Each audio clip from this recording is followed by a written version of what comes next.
Ah, voilà. Bonjour, bonsoir à tous et à toutes. On continue notre série sur le Saint-Esprit.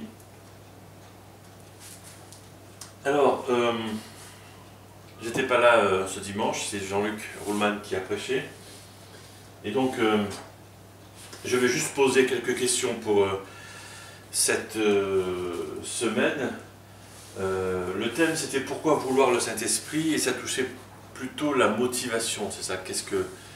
C'est quoi notre but quand on cherche le Saint-Esprit? Et juste citer quelques textes. Dans Matthieu 5, c'est ainsi que votre lumière doit briller devant tous les hommes, pour qu'ils voient le bien que vous faites et qu'ils en attribuent la gloire à votre Père Céleste.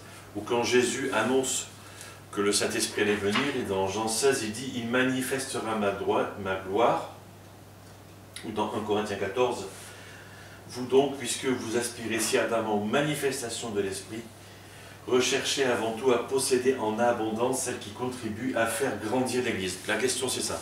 La question c'est que les dons que vont transmettre le Saint-Esprit, évidemment, sont premièrement pour nous personnellement, mais surtout au bénéfice de l'Église et de l'Église locale. Donc une première série de questions. Pourquoi voulez-vous que le Saint-Esprit soit davantage à l'œuvre dans votre vie? C'est quoi votre motivation première? Et comme vous êtes en petit groupe, peut-être que ça va être très personnel, très intime. Peut-être que vous pourrez vous livrer un peu plus. Et la gloire de Dieu est-elle réellement votre motivation principale? Expliquez. Peut-être que oui, mais peut-être que non. Peut-être que oui et non. Mais voilà, peut-être que là, dans ce cadre plus intime, vous aurez la liberté de vous exprimer. Encore deux textes bibliques, dans 1 Corinthiens 12, « À chacun la manifestation de l'Esprit donnée pour le bien de tous », donc on parle de l'Église locale.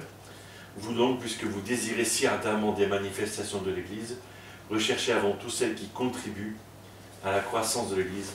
Tâchez de posséder en abondance celles qui aideront les autres à progresser dans la foi. » Et donc maintenant, juste simplement une série de questions.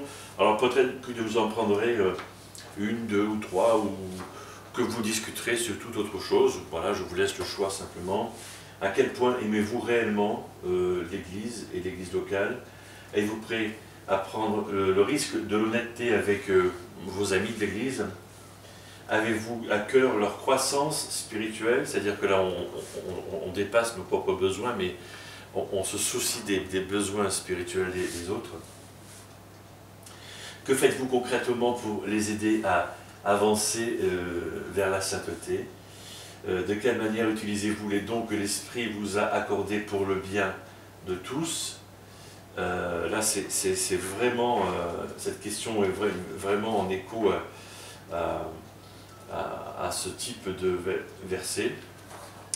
Donc, pour le bien de tous, vous souciez-vous de la croissance dans la foi des frères et des sœurs qui vous entourent? Que faites-vous pour les aider? Voilà, c'est le même type de question. Êtes-vous prêt à vous laisser conduire par le Saint-Esprit, même dans les domaines que vous considérez comme les plus personnels et les plus intimes de notre vie? En général, c'est là où on bloque. Hein. C'est là où on dit au Saint-Esprit, écoute, là c'est ma chasse gardée.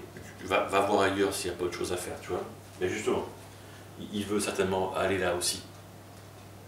Ou existe-t-il des secteurs d'activité que vous considérez comme privés et dans lesquels vous dirigez seul? Réfléchissez, donc faites-en la liste, hein, peut-être pas qu'un seul domaine. Hein. Donc le but c'est, qu'est-ce qu'on va faire? Qu'est-ce que vous allez faire avec tout ça? Voilà, je vous laisse cette liste de questions, mettez en pause, et puis réfléchissez, parlez ensemble, priez ensemble, demandez au Seigneur de vous aider à ce que le Saint-Esprit prenne davantage la place dans vos vies, comme je le fais jour après jour. Voilà, bonne semaine à tous et à toutes.